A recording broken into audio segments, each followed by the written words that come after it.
I got a 4-pounder with a nice flat. Working that one piece, it took a lot of Unhappy with it.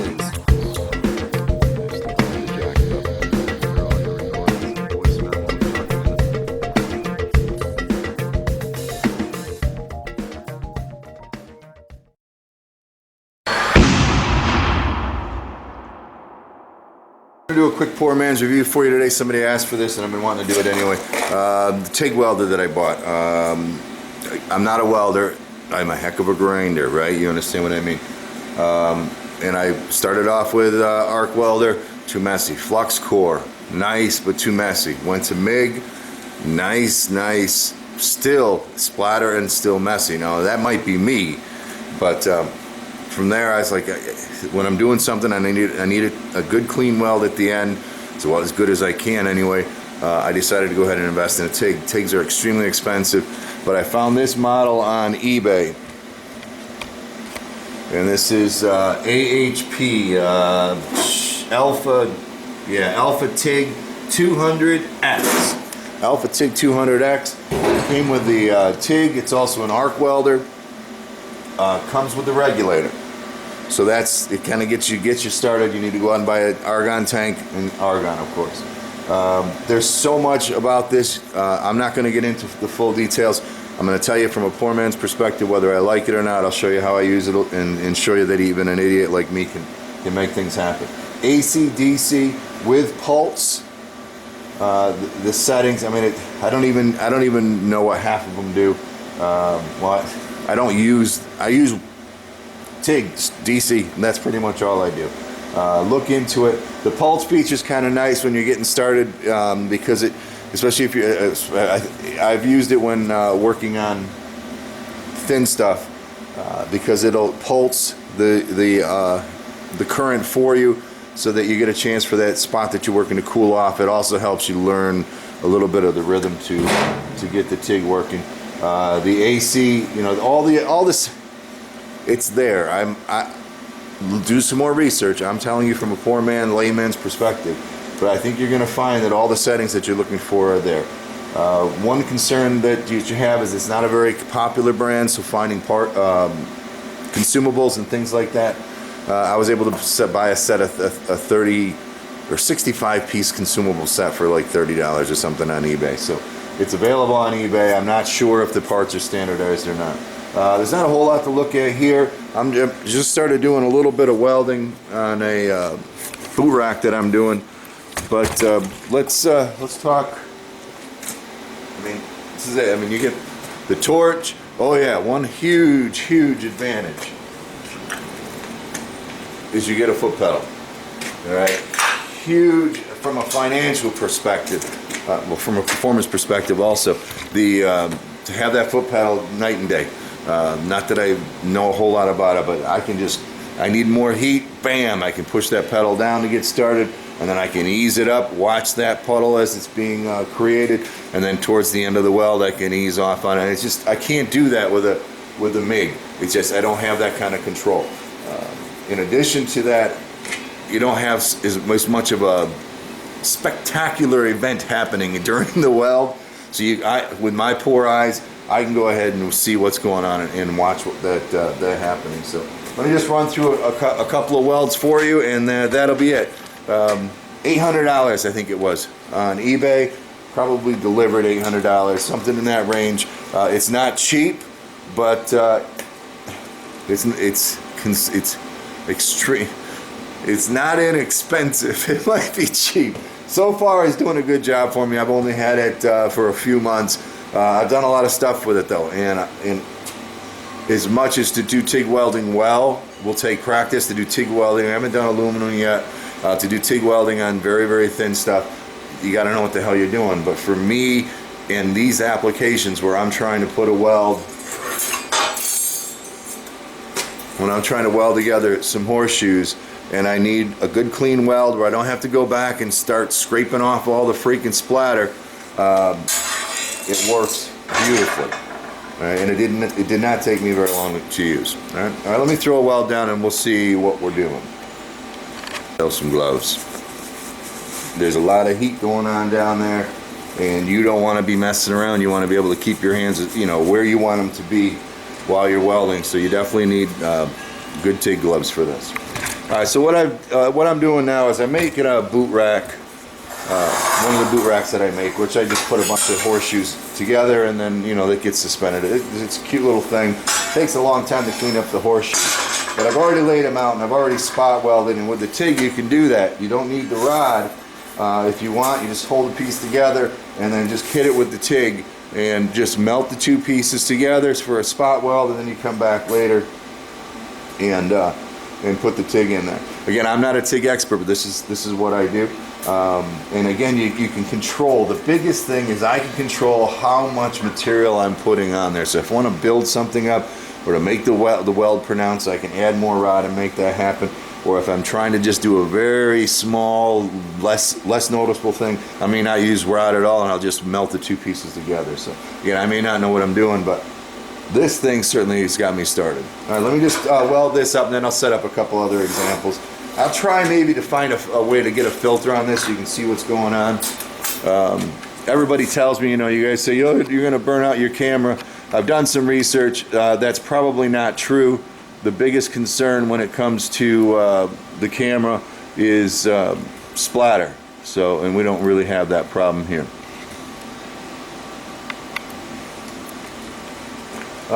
Yeah, high frequency start. I think that's an option on some. Scratch start? No, it can't be. I think they're all high frequency starts. All right, we got the foot pedal. I got this thing cranked up to 180. If I work here, can you see? No. If I work here, can you see?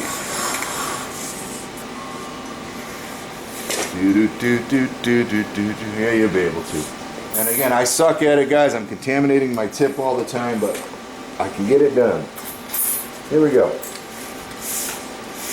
So I come in hot. I'm going to get these two pieces melted together here a little bit, and then I'll start filling because we do have a bit of a gap, and I'll just walk that through, feeding the rod when I want to.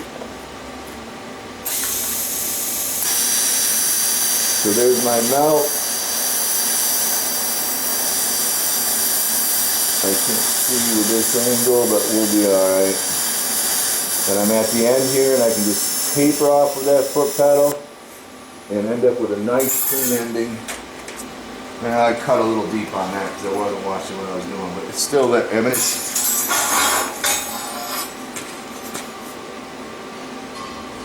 zoom back out, Chandler.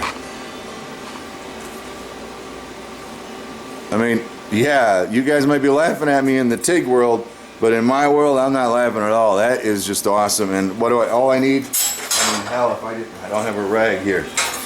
I mean, for the most part, you just wipe it off and it's clean. All right, I hit it with a wire brush, but it doesn't take much to clean that up. Yeah, boy, I went way hot on that one. See how I cut into it?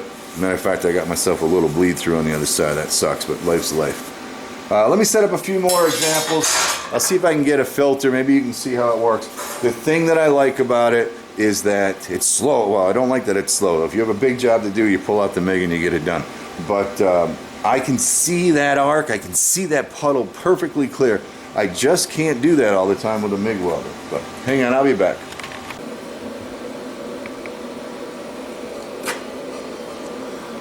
I got this thing shooting. If you can see what I've done, you'd be laughing at me, but hey, got this shooting through my daughter's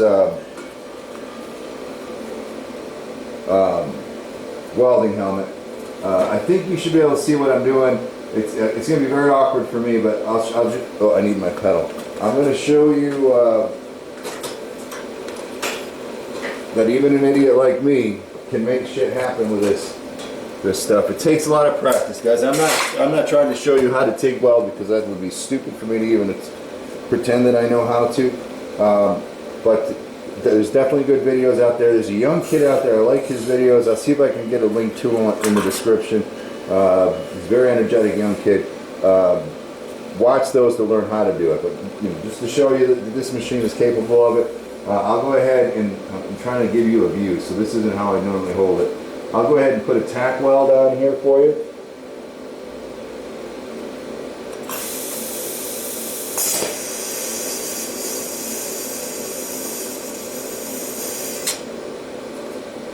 And just like that, alright, just melt the two pieces together.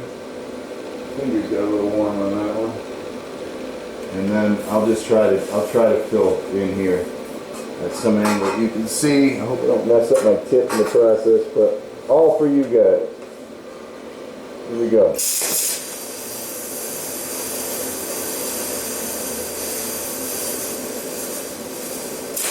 I just freaked out.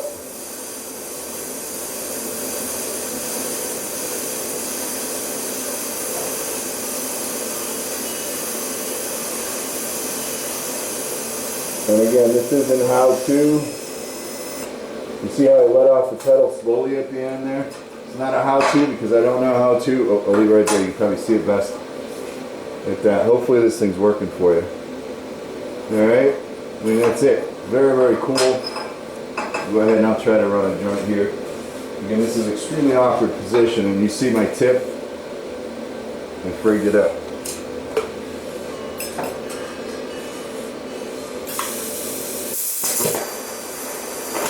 Oh, I just touched it again. Oh, I suck.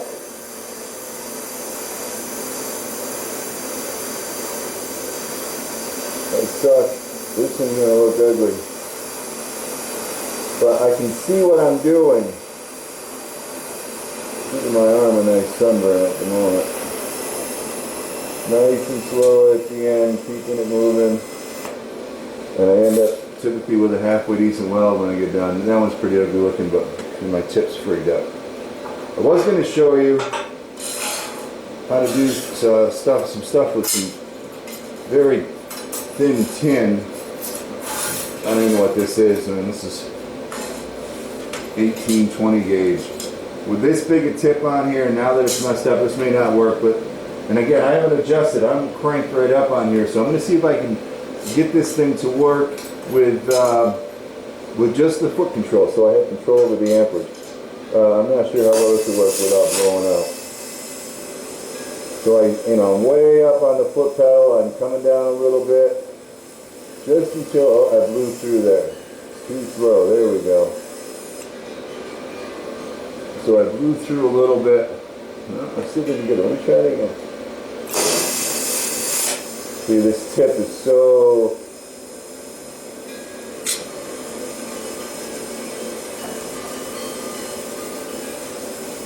I'm trying to control where I put that putt over. It ain't working too well. Let me crank it down. Go down to 100 and see what happens. I really should clean my tip off, but I'm not going to waste time doing that. To fix the tip up, again, I'm not telling you how to do this stuff, guys. Get yourself a dedicated grinding wheel on one of your grinders, bench grinders, and you're going to just do it longitudinally. If this is the wheel running, you go like this and just spin that rod in and put a nice point on there. Let me see if I can get anything now with this huge mess. Drop down to the thinner wire. Foreman, layman, this is where we are now, but I got some good stuff that I can do with it, guys. Boy, that tip is just frigged up.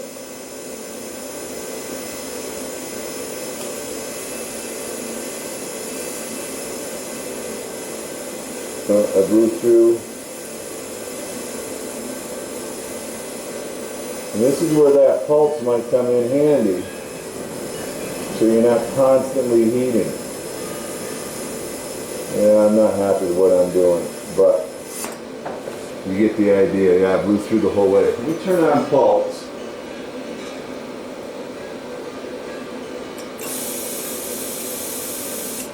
And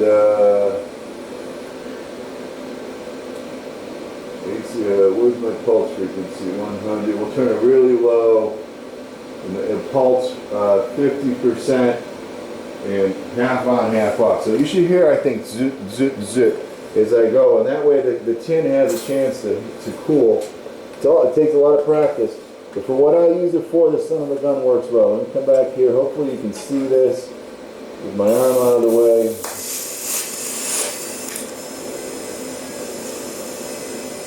On, off, on, off, on, off.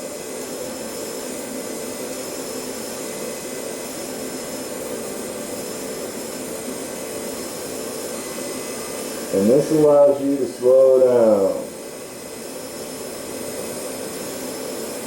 And quite honestly, because I don't know what I'm doing, that allowed me to weld that section. Look at that, that's beautiful, without burning through. So without the pulse, I burnt through because I wasn't controlling the temperature that well. And with that pulse, I mean, it's not a pretty weld, but it's a nice, good weld. Got good penetration. Very good. Okay, let me get this mask off. Hopefully you guys can see that. I'll go back and replay it, and then I'll come back and say goodbye. Probably say helmet over the camera worked, I think, pretty good. I mean, you still couldn't see it in detail, but again, that's the thing I like about TIG welding more than anything is that I with my poor eyes, I can actually see that puddle really well, typically. We're talking about the Alpha TIG AHP 200X. I haven't had it that long, just a few months, so I can't tell you much about whether or not it's going to last. I don't see why I wouldn't, but I mean, for the money, $800 with the regulator, you can't beat it. With a foot pedal, you can't beat it. It's also a stick welder. I give it a thumbs up as far as performance right now. And again, I'm not a welder, so you guys that have used TIG, I don't know what to tell you. Come over to the shop and try it out and let me know before you think about buying one, because maybe there's caveats to the whole thing of TIG welding that I haven't even begun to understand. But from a poor man, which $800 is not, I mean, that's a lot of money. But when you want to be able to do some clean welds, I mean, look at that on this. I don't know what that is. Friggin' 18-20 gauge, all right. And then this part here, I mean, it looks awesome with the pulse on because I'm an idiot, all right. But I mean, I can't do a weld that clean with the MIG. I can't see enough what I'm doing, laying stuff down like that. I give it a thumbs up. Poor man's review. Alpha TIG 2000X, that's what we're talking about. AHP 200X rather. Alpha TIG 200X. AHP 200X. Found it on eBay. It's the yellow one. $800 I think with the regulator and the foot pedal, which is, I mean, overall it's a great deal. A lot of money, but a great deal. I'm glad I bought it. I use it when I need to. It's not the fastest way to weld, but when I need clean welding on a finished product, it works great. Picked up a 65-piece set of consumables for like 30 bucks on eBay also. You're not buying quality, guys, but you're not spending quality money. So for what you could buy, what, 3 of those for a $2,500 Hobart or Lincoln or whatever. That's it. Poor man's review. I give it a thumbs up. I'm glad I bought it. For somebody that doesn't know what the hell they're doing and just starting out, it's better to invest the $800 than to drop $25. Well, I guess you could resell the $2,500 one. So I don't know. Think about it. This one works for me very well. Take care. Catch you on the Poor Man's Review. Thanks for watching.